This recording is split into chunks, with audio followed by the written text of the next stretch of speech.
نعماءه العاثون ولا يؤدي حقه المجتهدون ثم الصلاة والسلام على نبينا وحبيب قلوبنا وطبيب نفوسنا أبي القاسم محمد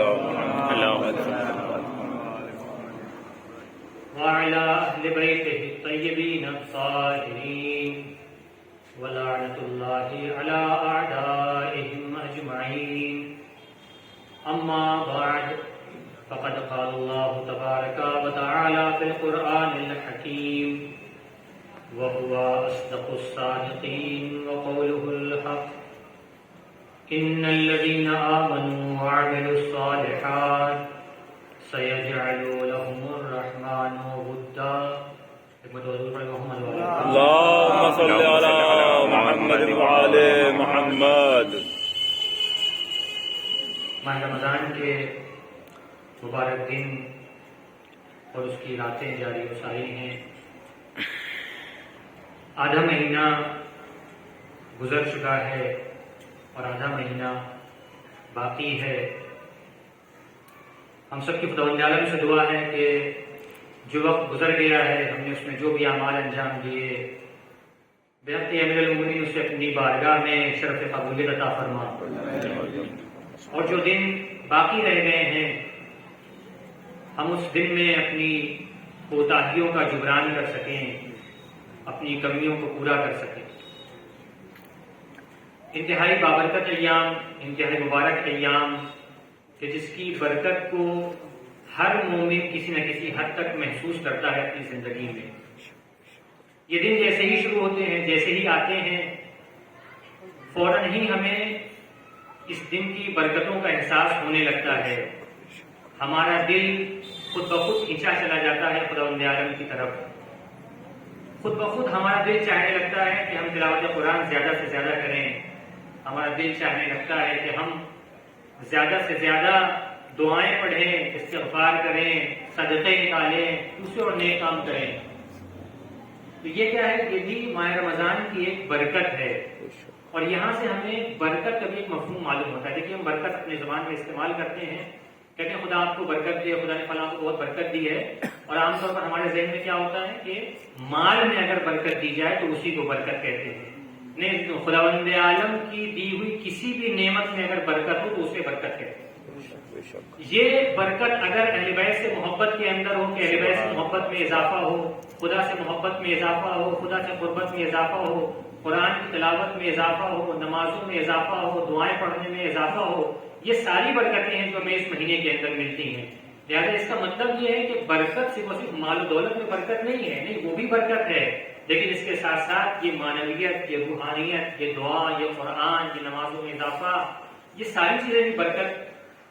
در حقیقت یہ برکت کی ہی مصداق ہیں، در حقیقت برکت کا ہی مظہر ہے ہماری زندگی میں. اور ماہ رمضان آنے کے بعد ہم بخوبی دیکھتے ہیں اس کو مختلف قسم کی برکتیں کہ ہم عام دنوں میں سنتے ہیں کہ سحر کے وقت اٹھنا، اول وقت نماز پڑھنا کتنا ثواب رکھتا ہے. نماز صبح، بہت سارے مومنین کہتے ہیں کہ نماز صبح کے وقت ہماری آنکھ نہیں کھلتی ہے. ہم نماز صبح اس وقت پڑھتے ہیں جب سورج تقریباً نکلنے والا ہوتا ہے، نماز قضا ہونے والی ہوتی ہے. بتائیے ہم کیا کریں؟ ماہ رمضان آتا ہے اور ہر روزہ رکھنے والے مومن کو یہ اندازہ ہو جاتا ہے کہ اس کے اندر یہ صلاحیت پائی جاتی ہے، یہ قوت پائی جاتی ہے کہ وہ چاہے تو نماز صبح سے 1 گھنٹے پہلے بھی اٹھ سکتا ہے. وہی آدمی جو ہر سال پورے سال یہ شکایت کر رہا تھا کہ میں اٹھ نہیں پاتا ہوں، میری نماز بالکل قضا ہونے کے قریب پڑھتا ہوں میں، لیکن اب وہی نماز صبح سے 1 گھنٹے پہلے بھی اٹھنے کی صلاحیت رکھتا ہے. تو یہ کیا ہے؟ یہ بھی ایک برکت ہے کہ ہمیں اپنی صلاحیتوں کا اندازہ ہوتا ہے کہ ہم کتنا زیادہ خداوند عالم کی راہ میں آگے بڑھنے کے لیے زحمتوں کو اٹھا سکتے ہیں، مشقتیں اٹھا سکتے ہیں. اسی مہینے کی ایک برکت ہے کہ ہم اس میں اہل بیت سے قریب ہوتے ہیں. مختلف موقعوں پر اہل بیت کا تذکرہ کرتے ہیں، چاہے ولادت کا موقع ہو، چاہے ان کی شہادت کا موقع ہو.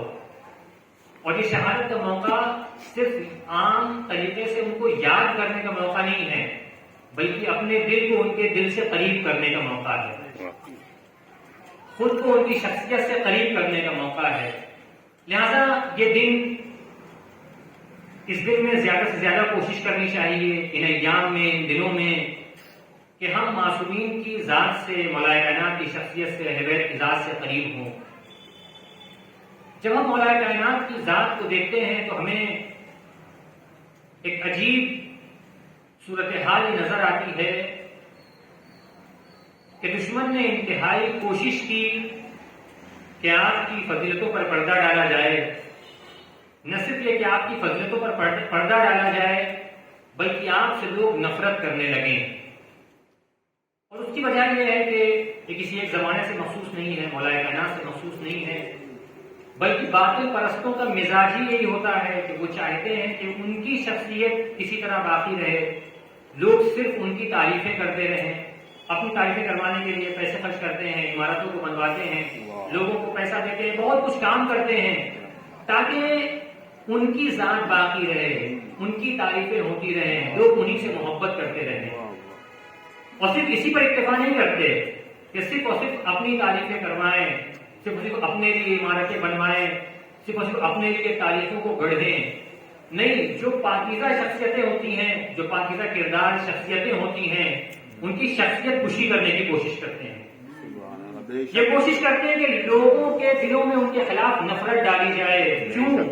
کیونکہ وہ جانتے ہیں کہ پاکیزہ کردار شخصیتیں سورج کی طرح سے ہوتی ہیں، اور سورج اگر نکل آتا ہے تو اندھیرا کتنا ہی گہرا کیوں نہ ہو، اس اندھیرے کا وجود ختم ہو جاتا ہے۔ لہٰذا وہ اس پر اکتفا نہیں کرتی ہیں کہ اپنی تعریفیں کروائیں، نہیں، بلکہ پاکیزہ کردار شخصیتوں کی شخصیت کشی کرنے کی بھی کوشش کرتی ہیں۔ اور عزیزوں، ایسا صرف افراد کے ساتھ نہیں ہوتا بلکہ قوموں کے ساتھ میں بھی ہوتا ہے کہ بعض اوقات بعض قوموں کے خلاف نفرت پھیلائی جاتی ہے، بعض قوموں کے خلاف انتہائی زہر آلود ماحول قائم کیا جاتا ہے۔ وہ عام افراد، وہ عام بھولے بھالے افراد کہ جن کو کچھ نہیں پتا، کہ جو یقیناً بھولے بھالے ہیں زیادہ تر ان میں سے، ان کے دلوں میں کسی ایک قوم کے خلاف نفرت کو پھیلایا جاتا ہے، نفرت ڈالی جاتی ہے۔ کیوں؟ کیونکہ نفرت ڈالنے والے سوداگروں کو معلوم ہے کہ ان کی زندگی اسی نفرت کے بنیاد پر چل رہی ہے، ان کا جو کاروبار ہے اسی نفرت کے بازار میں گرم رہے گا، لہٰذا وہ نفرتیں پھیلاتے ہیں۔ ہم نے مختلف موقعوں پر دیکھا آج کے حالات، اور میں اس لیے ذکر کر رہا ہوں کہ اس کا ایک خاص رابطہ ہے مولا کائنات کی ذات سے، مولا کائنات کی ذات سے ایک سبق لینے سے۔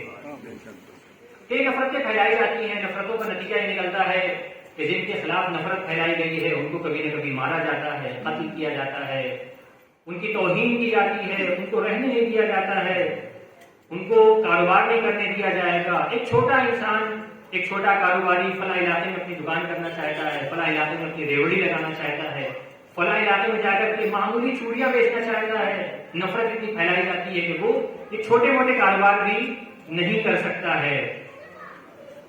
ابھی رام نومی کے جلوس نکلے، آپ نے اس میں دیکھا کہ نفرتوں کا جب ابال آتا ہے تو کیا صورتحال ہوتی ہے کہ 100 سال پرانے سے زیادہ پرانا ایک مدرسہ ہے، اس میں آگ لگا دی جاتی ہے، قرآن کو آگ لگا دی جاتی ہے۔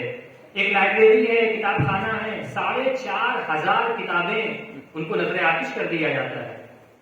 یہ کیسے ہوتا ہے؟ یہ کہ اسی نفرت کی وجہ سے ہوتا ہے جو عام لوگوں کے دلوں میں افراد کی بنسبت ڈالی جاتی ہے، قوموں کی بنسبت ڈالی جاتی ہے۔ اب جب یہ صورتحال پیدا ہوتی ہے تو کبھی کبھی مایوسی ایک چھاتی ہے کہ آخر کیا ہوگا؟ کیا یہی سلسلہ جاری رہے گا؟ کیا صفحہ وجود سے، صفحہ گیتی سے ہمارا نام و نشان مٹ جائے گا؟ کیا نفرتوں کا یہ سلسلہ کبھی ختم نہیں ہوگا؟ کیا محبت کی اور امن و امان کی فضا کبھی قائم نہیں ہوگی؟ کبھی کبھی ایسا ہوتا ہے کہ مایوسی سی ہونے لگتی ہے، بعض افراد اس کا ذکر بھی کرتے ہیں کہ نہیں، اب اس سرزمین پر کبھی بھی محبت کی فضا قائم نہیں ہو سکتی، کبھی بھی امن و امان کی فضا قائم نہیں ہو سکتی، کبھی بھی ہمارے لیے وہ محبت، وہ احترام، وہ قدر و منزلت جو دوسروں کے دلوں میں تھی وہ قائم نہیں ہو سکتی ہے۔ آئیے مولا کائنات کی سیرت کو آ کر کے دیکھتے ہیں، مولا کائنات کی سیرت کشی کے لیے، شخصیت کشی کے لیے کیا کیا نہیں کیا گیا ہے۔ معاویہ نے یہ اعلان کیا کہ ممبروں سے ان کے خلاف توہین کی جائے۔ آپ جانتے ہیں کہ ممبر سے توہین کرنے کا کیا مطلب ہے؟ ممبر پر جب کوئی خطیب آتا ہے تو لوگوں کی نظر میں وہ خدا کا پیغام پہنچا رہا ہوتا ہے۔ یہ خدا کا پیغام پہنچانے والا جب خدا کی بات کرتا ہے، اللہ کی بات کرتا ہے، رسول کی بات کرتا ہے، قرآن کی آیتیں پڑھتا ہے اور اس کے ساتھ ساتھ معاذاللہ مولا کائنات جیسی شخصیت کے خلاف نازیبہ الفاظ استعمال کرتا ہے، ایک عام مومن ہے وہ تو یہی سن رہا ہے نا کہ یہی فرد ہے کہ جو قرآن کی تلاوت کر رہا ہے، خدا کا پیغام پہنچا رہا ہے، رسول کی سیرت بتا رہا ہے، اور یہی فرد علی بن ابی طالب کی برائیاں بھی کر رہا ہے۔ نتیجہ کیا ہوگا کہ اس کے دل میں مولا کائنات کی محبت نہیں پنپے گی، اس کے دل میں مولا کائنات کی نفرت بیٹھے گی۔ معاویہ نے یہ کام کیا ہے کہ نسلوں کے اندر مولا کائنات کی نفرت کو پنپنے کا انتظام کیا ہے۔ صرف یہی نہیں کیا بلکہ آپ جانتے ہیں کہ اسلامی معاشرے کے اندر پیغمبر کی حدیثوں کا کتنا اہم کردار ہے کہ اگر یہ کہا جائے پیغمبر نے یہ فرمایا ہے، مسلمان ماننے کے لیے تیار ہوتے ہیں۔ ابھی پیغمبر کی وفات کو بہت ہی مختصر عرصہ گزرا ہے، معاویہ برسر اقتدار ہے، لوگوں کو وہ حدیثیں یاد ہیں جو پیغمبر نے مولا کائنات کے لیے بیان کی تھی۔ معاویہ محدثین کو، حدیثیں بیان کرنے والے کو پیسہ دے رہا ہے کہ دیکھو فلاں جو حدیث تھی علی بن ابی طالب کی شان میں نازل ہوئی تھی، اسے فلاں شخص کے لیے لکھ دو۔ وَمِنَ النَّاسِ مَن يَشْرِي نَفْسَهُ ابْتِغَاءَ مَرْضَاتِ اللَّهِ، وہ آیہ کریمہ جو شب ہجرت نازل ہوئی ہے کہ اسے علی کے بجائے فلاں شخص کے لیے لکھ دو، اور فلاں آیت جو فلاں شخص کی مذمت میں نازل ہوئی ہے وہ علی کے لیے لکھ دو۔ تو معاویہ نے کاروبار چلا رکھا ہے کہ پیغمبر اکرم کی حدیثوں کو باقاعدہ گڑھا جا رہا ہے اور اس طرح سے نفرت پھیلائی جا رہی ہے۔ لیکن ہم آ کر کے دیکھیں کہ نفرت پھیلانے کا نتیجہ کیا ہوا۔ نفرت اگر پھیلائی گئی ہے تو اس کا نتیجہ یہ نکلتا ہے کہ 700 سال کے بعد محمد ابن شہر آشوب مازندرانی ایک ہیں، مناقب نام کی ایک کتاب لکھتے ہیں وہ، اور وہ یہ کہتے ہیں کہ میں جب یہ کتاب لکھنا چاہ رہا تھا میرے کتب خانے کے اندر 1000 کتابیں ایسی تھی جو مولا کائنات کی فضیلت میں تھی۔ آپ سوچیں کہ اثر کیا ہوا، نتیجہ کیا ہوا۔ معاویہ نے چاہا تھا نہ صرف یہ کہ علی کا نام مٹایا جائے بلکہ لوگوں کے دلوں میں علی کی نفرت کو بیٹھا دیا جائے، نہ صرف یہ کہ علی کی شخصیت کشی کی جائے بلکہ علی کے سارے فضائل و کمالات کو ختم کیا جائے۔ 700 سال کے بعد بھی یہ عالم ہے کہ ایک عالم دین یہ کہہ رہا ہے کہ میرے کتب خانے کے اندر 1000 کتابیں ایسی ہیں جو مولا کائنات کی فضیلت میں لکھی گئی ہیں۔ حضور محمد و آل محمد۔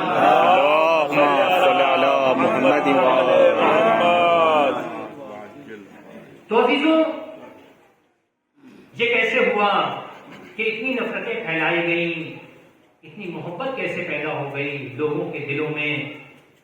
میثم تمار ہیں، آپ نے سے سنا ہے کہ اپنی زبان کٹوانے کو تیار ہیں، اپنا ہاتھ قلم کروانے کو تیار ہیں، اپنا سر سولی پر چڑھا دینے کو تیار ہیں، لیکن مولا کائنات کی محبت سے دستبردار نہیں ہونا چاہتے ہیں۔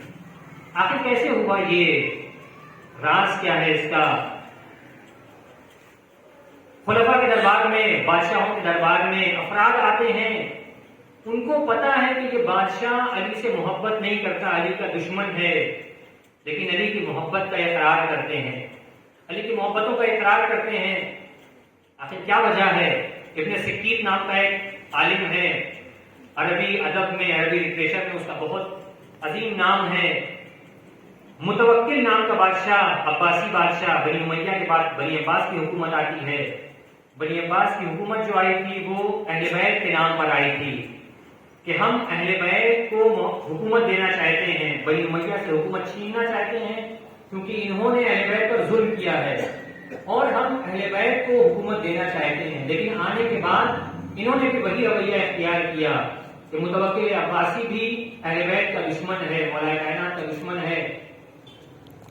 اور یہ فرق ابن سکیت نام کے عالم کو، کیا آپ جانتے ہیں کہ بادشاہوں کے درمیان میں یہ رویہ رہا ہے کہ وہ بڑے علماء کو ڈھونڈتے تھے، بڑے دانشوروں کو ڈھونڈتے تھے اور کہتے تھے کہ آپ ہمارے بیٹوں کو درس پڑھائیں، خاص طور پر گھر پڑھائیں اور ٹیوشن پڑھائیں۔ کیوں؟ کیونکہ جانتے تھے کہ اگر ان کے بیٹے عالم بننا چاہتے ہیں، ان کے بیٹے کل کو تخت حکومت سنبھالنا چاہتے ہیں تو اس کے لیے علم کی ضرورت ہے، اور علم کی ضرورت ہے تو دانشوروں کے پاس جانا پڑے گا، عالموں کے پاس جانا پڑے گا۔ عالموں کو بلاتے تھے اپنے گھر میں، اور گھر میں بلانے کے بعد اپنے بیٹوں کو ان سے درس دلواتے تھے۔ ابن سکیت عالم ہیں اور یہ درس دیتے ہیں متوکل کے بیٹے کو۔ متوکل بہت خوش ہے کہ اس کے بیٹوں کو پڑھایا جا رہا ہے. ایک دن ظاہراً کوئی امتحان وغیرہ لیا گیا ابن سکیت کے بیٹوں سے، اس میں ان کو کامیابی ملتی ہے. بیٹے موجود ہیں، ابن سکیت موجود ہے، متوکل موجود ہے. متوکل ایک مرتبہ ایک سوال کرتا ہے. آپ دیکھیں کہ مولا کائنات کی شخصیت کشی کتنی زیادہ کی گئی ہے کہ بعض افراد کے لیے یہ کتنی آسان بات ہو جاتی ہے اس بات کو کہنا، لیکن وہیں دوسری طرف سے ان کی محبت کو خدا نے کیسے قائم رکھا ہے. کسی ایک واقعے میں ہمیں دونوں چیزیں نظر آتی ہیں. ابن سکیت سے متوکل کہتا ہے کہ متوکل یہ بتاؤ، تمہیں پتا ہے میرے بیٹے پڑھنے میں بہت اچھے ہیں، علم میں بہت اچھے ہیں، فضل و کمال میں بہت اچھے ہیں، یہ بتاؤ میرے بیٹے زیادہ بہتر ہیں یا علی کے بیٹے حسن حسین زیادہ بہتر ہیں؟ ابن سکیت مولا کے چاہنے والے ہیں، تن بدن میں آگ لگ جاتی ہے. آخر یہ ایسا سوال ہے.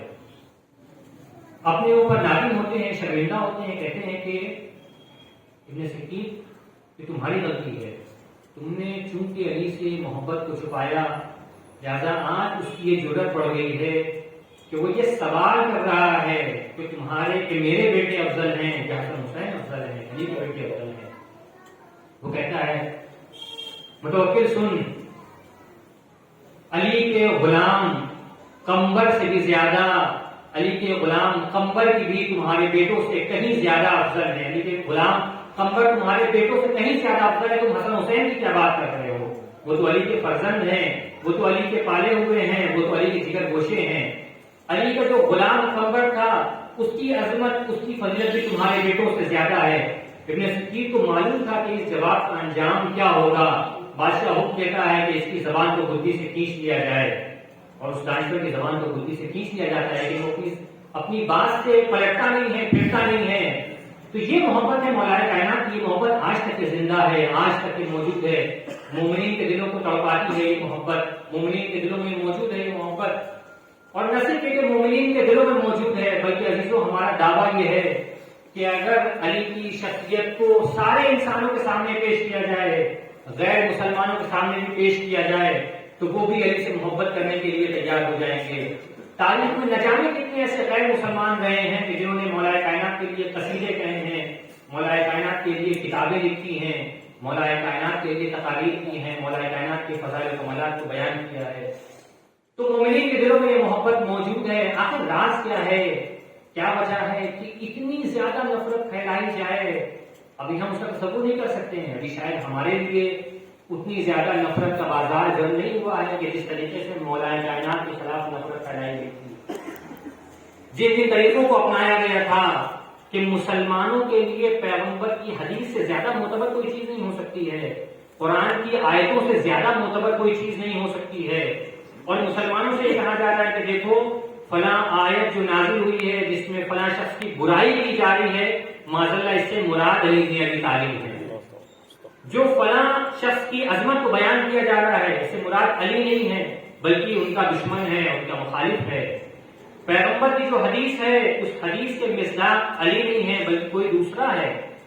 تو مسلمانوں کے نزدیک کتنا زیادہ علی کو، علی کے پیغام کو، علی کے فضائل کو، علی کے مناقب کو بھلا دیا جانا چاہیے تھا. لیکن نتیجہ ایسا نہیں ہوا.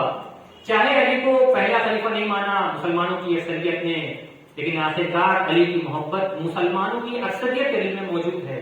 ہاں ہمیں پتا ہے کہ ایک اقلیت رہی ہے، ہمیشہ سے رہی ہے، کہ جو علی سے محبت نہ کرتی تھی، بلکہ ہمارا دعویٰ یہ ہے کہ کر بھی نہیں سکتی ہے. ایک اقلیت ایسی ہے، ایک مائنورٹی ایسی ہے، کچھ لوگ ایسے ہیں کہ جو علی سے محبت نہیں کر سکتے. علی سے محبت کیوں نہیں کر سکتے؟ کیونکہ وہ عدل و انصاف سے محبت نہیں کر سکتے، کیونکہ وہ عشق و محبت سے محبت نہیں کر سکتے، کیونکہ وہ اعلیٰ انسانی اقدار سے محبت نہیں کر سکتے، کیونکہ وہ اعلیٰ انسانی ویلیو سے محبت نہیں کر سکتے. ورنہ ہر وہ آدمی جو اعلیٰ انسانی اقدار سے محبت کر سکتا ہے وہ علی سے محبت کر سکتا ہے، علی کا محب بن سکتا ہے. محمد اللهم صل على محمد وآل محمد. تو عزیزوں علی کی محبت موجود ہے. آخر کیا راز ہے اس محبت کا؟ اور آپ کی خدمت میں عرض کیا کہ اس راز کو سمجھنا یہ آج ہمارے لیے فائدے مند ہے، ہمارے لیے قوت قلب کا باعث ہے، ہمارے لیے ہم کو پر امید بنا سکتا ہے، ہمیں اپنے مستقبل کے لیے، ہمیں اس ملک کے مستقبل کے لیے، اس سرزمین کے مستقبل کے لیے پر امید بنا سکتا ہے.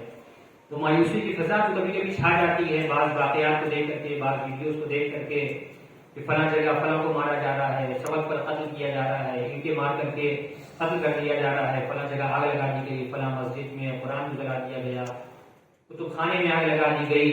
یہ ساری باتیں چیزیں دیکھ کر کے، مختلف ٹی وی کے پروگرام دیکھ کر کے، مختلف ڈیبیٹ دیکھ کر کے کہ کس طرح سے بدنام کیا جاتا ہے، ان ساری چیزوں کو دیکھ کر کے جو مایوسی پھیلتی ہے، اس مایوسی کا علاج ہے مولا کائنات کی شخصیت اور وہ آیہ کریمہ جس کی میں تلاوت آپ کے سامنے کی ہے. کہ وہ اس آیہ کریمہ میں ارشاد ہو رہا ہے ان الذین آمنوا وعملوا الصالحات. دیکھیں خداوند تعالیٰ نے قانون کو بیان کر رہا ہے کہ عام دنیا والے قانون بناتے ہیں، عام دنیا والے اپنا طریقہ بناتے ہیں کہ لوگوں کے دلوں میں کسی فرد کی یا کسی قوم کی نفرت کیسے ڈالی جائے. وہ بیٹھ کر کے پلان بناتے ہیں، وہ بیٹھ کر کے منصوبے بناتے ہیں اور اس منصوبے پر عمل کرتے ہیں. لیکن سنو، خداوند عالم کا بھی ایک منصوبہ ہے، خداوند عالم کا بھی ایک قانون ہے. اور وہ قانون کیا ہے کہ ان الذین آمنوا وعملوا الصالحات. جو لوگ خداوند عالم پر ایمان لائے اور انہوں نے نیک کام انجام دیے، تو یاد رکھو کہ کبھی ایسا نہیں ہو سکتا کہ ہمیشہ لوگوں کے دلوں میں ان کی نفرت قائم رہے، بلکہ آیت میں ارشاد ہوتا ہے سَيَجْعَلُ لَهُمُ الرَّحْمَنُ وُدًّا. خداوند عالم لوگوں کے دلوں میں ان کی محبت کو ڈال دے گا. یہ خدا کا کام ہے. عام لوگوں کا کام ہے کہ وقتی طور پر لوگوں کو ورگلا کر کے، بہکا کر کے کچھ افراد کی یا کسی قوم کی نفرت کو ڈال دیا جائے. لیکن یہ اس کائنات کو بنانے والے کا قانون ہے کہ اگر یہ ایمان لائیں گے، اگر یہ نیک کام کرتے رہیں گے، تو خداوند عالم ایک دن ایسا آئے گا کہ اس نفرت کو محبت میں تبدیل کر دے گا. اور اس کی جیتی جاگتی مثال ہے.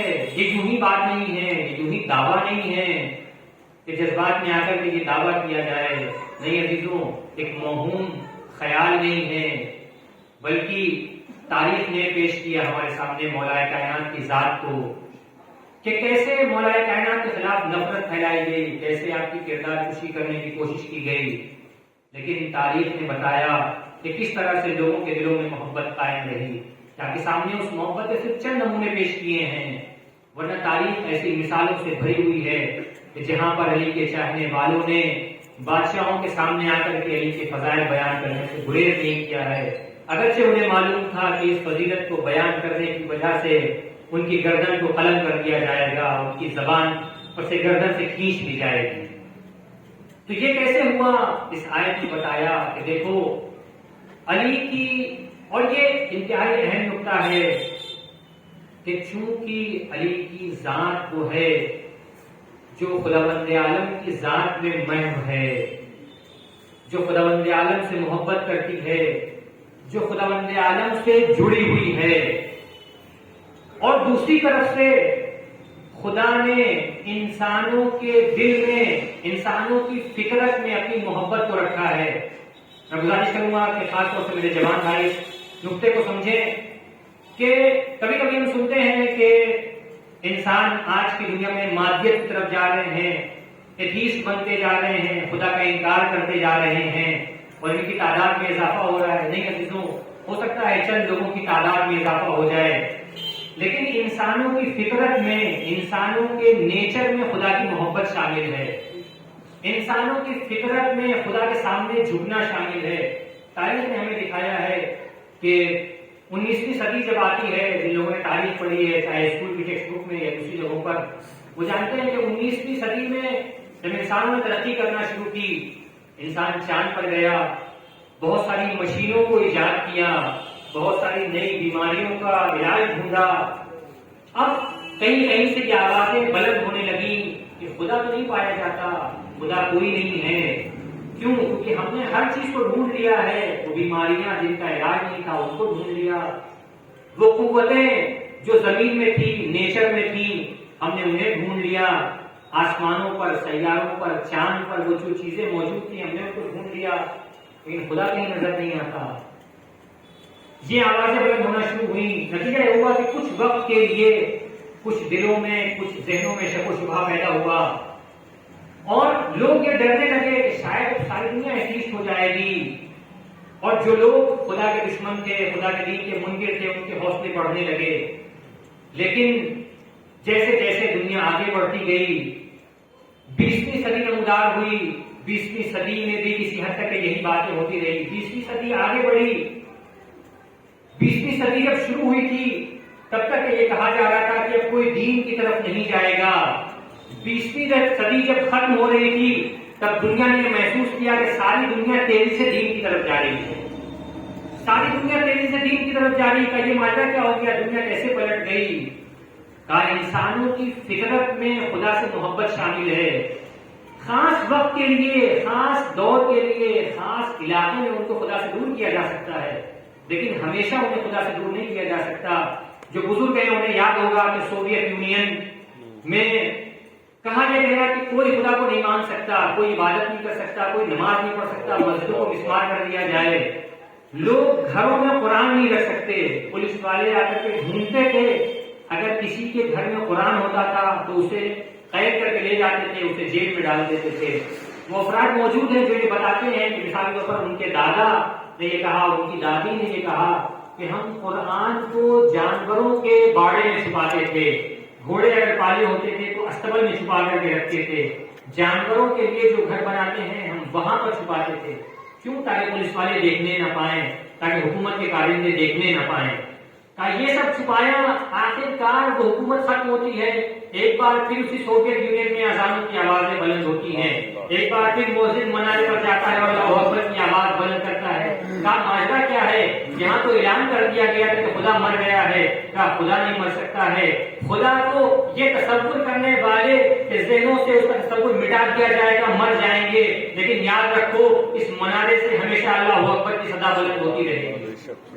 لوگ ہمیشہ قرآن کی تلاوت کرتے رہے. اور سوویت یونین میں ایسا ہی ہوا کہ تمام تر کوششوں کے باوجود بھی لوگوں سے خدا کی محبت کو نہیں ختم کیا جا سکا. ان سے تلاوت قرآن کو نہیں چھینا جا سکا، ان سے قرآن کو نہیں لیا جا سکا. کا ماجرا کیا ہے؟ کا ماجرا یہ ہے کہ انسان کی فطرت میں شامل ہے. جیسے انسان کی فطرت میں ہے کھانا پینا، آرام کرنا، جیسے انسان کی فطرت میں بہت سارے کام ہیں جن کو وہ چھوڑ نہیں سکتا ہے. انسان نہیں رہے گا اگر ان کو چھوڑ دے. ایسے ہی خدا کو ماننا، اس کے سامنے سر تسلیم خم کرنا، یہ انسان کی فطرت میں شامل ہے. اور چونکہ علی خداوند عالم کی ذات میں پوری طرح سے ڈوب گئے تھے، لہذا انہیں انسانوں سے الگ نہیں کیا جا سکتا ہے. کہا جتنا زیادہ علی خدا کی ذات میں ڈوبے ہوئے تھے اور انسان جس طرح خداوند عالم سے قریب ہے، اس کی فطرت جتنا خداوند عالم سے قریب ہے، کا یہی وجہ ہے کہ انسان کبھی بھی مولا کائنات کو بھول نہیں سکتے. حضور محمد صلی علی محمد وآل محمد. تو یہ نیچر ہے انسانوں کا. اور یہ آیت میں بیان کیا کہ دیکھو ان الذین آمنوا وعملوا الصالحات، کہ اگر لوگ ایمان لائیں گے اور عمل صالح انجام دیں گے. اب یہ عمل صالح کیا ہے؟ دیکھیے مولا کائنات کی زندگی میں ہم دیکھتے ہیں کہ اگر انہوں نے خدا کو یاد کیا ہے، خدا کے اندر ڈوبے ہوئے ہیں، تو یہ ایسا ہی نہیں ہے کہ صرف اور صرف مصلی عبادت پر ڈوبے ہوئے ہوں، صرف اور صرف مصلی عبادت پر خدا کو یاد کر رہے ہیں. نہیں، علی اگر میدان جنگ میں بھی ہیں تب بھی خدا کو یاد رکھتے ہیں.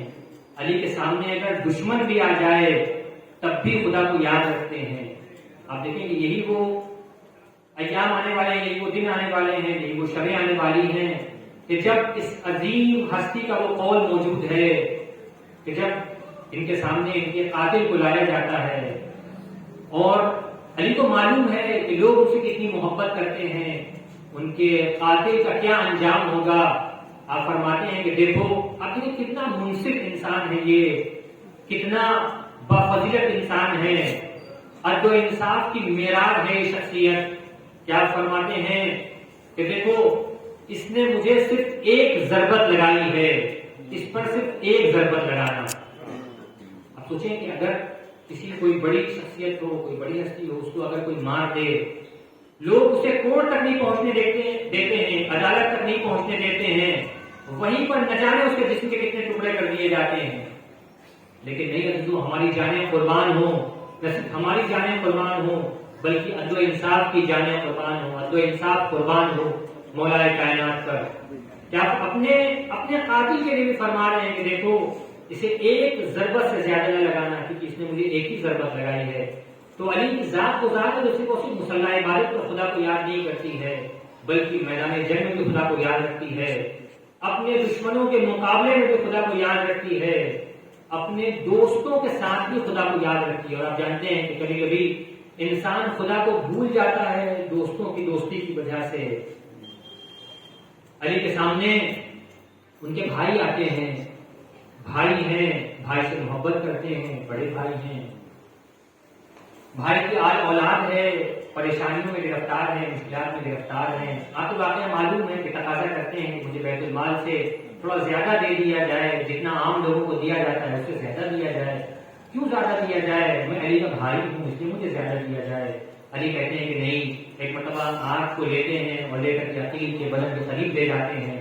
بھائی تڑپ جاتا ہے، اے علی میں تم سے کہا تھا کہ بیت المال میں پیسے کا اضافہ کر دو، رقم کا اضافہ کر دو، تم مجھے جلانا چاہتے ہو۔ ایک مرتبہ علی آواز دیتے ہیں کہ بھائی تم مجھے جہنم کی آگ کے قریب لے جا رہے ہو، اگر یہ آگ تمہارے لیے خطرناک، تم اس آگ سے ڈرتے ہو، ذرا سوچو، تم یہ مطالبہ کر کے علی کو جہنم کے قریب لے جا رہے ہو، جہنم کی آگ کے قریب لے جا رہے ہو۔ تو عزیزوں، مولا کائنات نے اپنی زندگی کے ہر لمحے میں خدا کو یاد رکھا۔ بھلا کیسے ممکن ہے کہ جس کا یہ اعلان ہو، جو یہ کہے کہ اذکرونی فاذکرکم، کہ اگر تم مجھے یاد کرو گے تو میں تمہیں یاد رکھوں گا۔ علی نے قدم قدم پر خداوند عالم کو یاد رکھا، تو خداوند عالم کی قیامت تک یہ وعدہ نبھاتا رہے گا کہ دیکھو، معاویہ نے چاہے جتنی کوشش کی ہو، باطل پرستوں نے چاہے جتنی کوشش کی ہو، اے علی تم سے خدا کا یہ وعدہ ہے کہ کبھی تمہارا نام اس دنیا سے ختم نہیں ہونے پائے گا۔ ضرور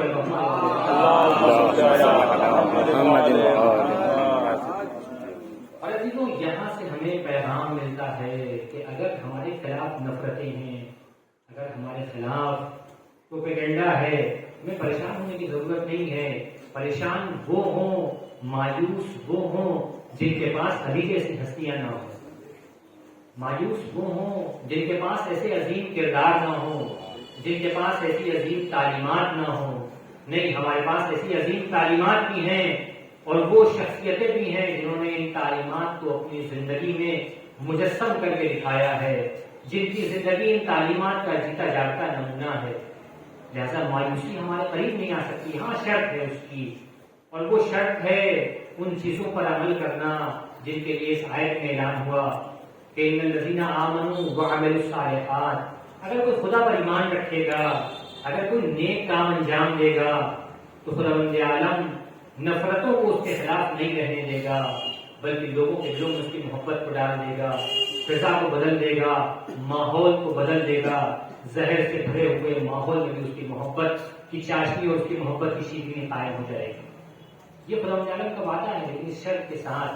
اور میں نے آپ کے سامنے ایسے ایک وجہ کو بیان کیا، یقیناً ان ساری وجوہات کو بیان نہیں کیا جا سکتا، یہ گفتگو یہاں پر نہیں ہو سکتی کہ عمل صالحات سے کیا مطلب ہے، نیک اعمال انجام دینے سے کیا مطلب ہے، عمل صالح کرنے سے کیا مطلب ہے، کہ جس کی وجہ سے خدا کا یہ دعویٰ ہے کہ اگر یہ کام کرو گے تو تمہاری محبت لوگوں کے دلوں میں باقی رہے گی۔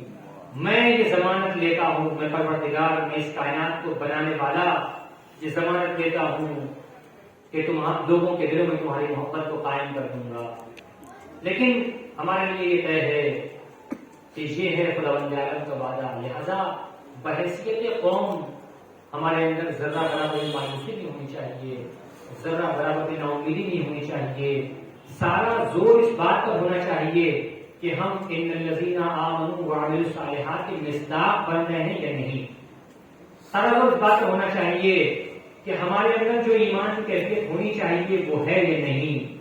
ہمیں جو عمل صالح انجام دینا چاہیے وہ ہم انجام دے رہے ہیں یا نہیں انجام دے رہے ہیں۔ اگر ہم اس کو انجام دیں تو پھر مایوسی کی کوئی گنجائش نہیں ہے، کیونکہ تاریخ نے ہمیں دکھایا ہے کہ مولا کائنات کی شخصیت کی کس طرح سے آپ کی شخصیت کی، آپ کے کردار پر چینٹے ڈالنے کی کوشش کی گئی، آپ کے فضائل پر پردے ڈالنے کی کوشش کی گئی، آپ کے خلاف دلوں میں نفرت پھیلانے کی کوشش کی گئی، لیکن یہ وہ سورج ہے جو چمکتا رہا اور آج بھی چمک رہا ہے۔ یہ وہ مرکز فیض ہے کہ جس سے ساری انسانیت فیضیاب ہو رہی تھی، ہو رہی ہے اور قیامت تک کی ہوتی رہے گی۔ مولا کائنات کی زندگی کے فوراً بعد تاریخ نے وہ مثالیں پیش کی، اور دوسروں کے سامنے نہیں بلکہ خود اسی فرد کے سامنے کہ جس نے سارا زور یہ لگا رکھا تھا، ساری دولت اس بات کے لیے لگا رکھی تھی، سارے کالجے اس بات کے لیے لگا رکھتے تھے کہ کوئی علی کا نام لیوا نہ ہو، لیکن خدا نے کہا کہ علی کے نام لیوا ایسے ہوں گے کہ اے معاویہ تمہارے ہی دربار میں آ کر کے اس کے فضائل بیان کریں گے، تمہارے ہی دربار میں آ کر کے اس کے فضائل بیان کریں گے، اس پر گریہ کریں گے، اس پر روئیں گے۔ تاریخ نے بیان کیا کہ زرار نام کی علی کے ایک غلام ہیں، علی کے ایک چاہنے والے ہیں، علی کا ایک بھی چاہنے والا ایک مرتبہ شہادت کے کئی سال کے بعد معاویہ کے دربار میں جاتا ہے۔ معاویہ کہتا ہے کہ صرف لی علی جن، معاویہ نے متعدد لوگوں سے کہا ہے کہ صرف لی علی جن، معاویہ کو معلوم تھا کہ علی کتنی باکمال شخصیت ہے، لیکن نہیں معلوم کہ وجوہات کی بنیاد پر وہ لوگوں سے اس بات کا مطالبہ کرتا تھا، شاید آزمانا چاہتا تھا کہ میں نے جو کوششیں کی ہیں ان کوششوں میں کس حد تک ہی کامیاب ہوا ہوں۔ میں تو چاہتا تھا کہ علی کے نام کو مٹا دوں، کیا میں علی کے نام کو مٹا سکا یا نہیں مٹا سکا؟ کہتا ہے صرف علی نظرار، علی کے فضائل کو بیان کرو، علی کو بیان کرو کیسے تھے علی۔ مولانا کائنات کے چاہنے والا کہتا ہے کہ علی ایسے تھے کہ جب گفتگو کرتے تھے تو ان کی گفتگو حق کی بنیاد پر ہوتی تھی، کبھی بھی جھوٹ اور باطل ان کی گفتگو کے اندر نہیں ہوتا تھا، جب بھی فیصلہ سناتے تھے تو ان کے فیصلے میں عدل و انصاف ہوتا تھا، علی بولتے تھے تو حکمتوں کا سمندر ان کی زبان سے جاری ہوتا تھا، وہ گفتگو کرتے تھے تو علم کا ٹھاٹھے مارتا ہوا سمندر دوا دوا ہوتا تھا۔ کہا کہ علی تم یہ بتاؤ، ذرا مختلف خصوصیتیں بیان کرتے ہیں، بہت سارے فضائل و کمالات بیان کرتے ہیں، کہتے ہیں کہ معاویہ کہتا ہے کہ ذرا اگر علی ایسے تھے تو بتاؤ کہ تمہاری کیا کیفیت ہے علی کی شہادت کے بعد۔ عجیب جملہ کہتا ہے عزیز و مولا کا چاہنے والا، یقیناً مولا کے ہر چاہنے والے کا کہ دل کی آواز ہے شاید زرار کا یہ جملہ۔ زرار کہتے کہ معاویہ تصور کرو کہ اگر کسی ماں کا ایک بیٹا ہو اور اس بیٹے کو اس ماں کے سینے پر ذبح کر دیا جائے تو اس ماں کی کیا کیفیت ہوگی۔ اے معاویہ، مجھ زرار کی، مجھ علی کے غلام کی، علی کی شہادت کے اتنے بعد بھی آج بھی وہی کیفیت ہے کہ جیسے ایک ماں کے اکلوتے بیٹے کو اس کے سینے پر ذبح کر دیا جائے۔ دل یہ چاہتا ہے عرض کروں اے زرار، مولا کی شہادت کے اتنے سالوں کے بعد آپ کی اگر یہ کیفیت ہے، ذرا علی کے گھر میں آئیے، ام کلثوم کا کیا عالم ہوگا، زینب کا کیا عالم ہوگا، عباس کا کیا عالم ہوگا، حسن و حسین کا کیا عالم ہوگا۔ عزیزوں، تاریخ ہمیں بتاتی ہے کہ ایک مرتبہ شب ضربت آتی ہے اور مولا کائنات ہے کہ اپنی بیٹی ام کلثوم کے گھر میں مہمان ہوئے ہیں، ایک مرتبہ گھر کے اندر بیٹھے ہیں، گھبرا کر کے باہر جاتے ہیں، آسمان کی طرف دیکھتے ہیں، دیکھنے کے بعد واپس آ جاتے ہیں، بیٹی طرف جاتی ہے، بابا آپ بار بار باہر کیوں جاتے ہیں، آسمان کو کیوں دیکھتے ہیں اور دیکھنے کے بعد واپس کیوں آتے ہیں؟ خدا کسی بیٹی کو اپنے باپ کے منہ سے یہ جواب سننا گوارا نہ کرے۔ ایک مرتبہ علی کہتے ہیں اے بیٹی ام کلثوم، تمہارے باپ کے لیے وہ آخری وقت آ گیا ہے جس کا پیغمبر نے وعدہ کیا تھا۔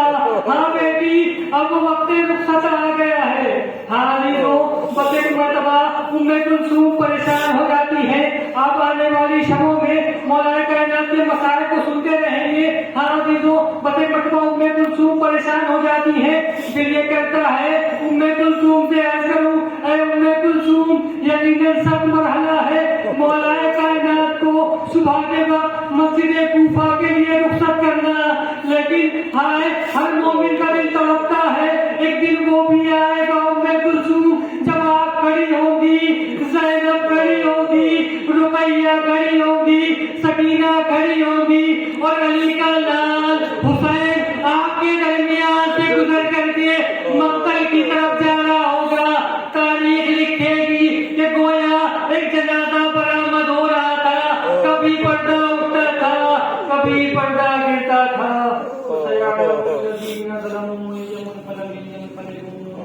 ولعنة الله على أعدائهم أجمعين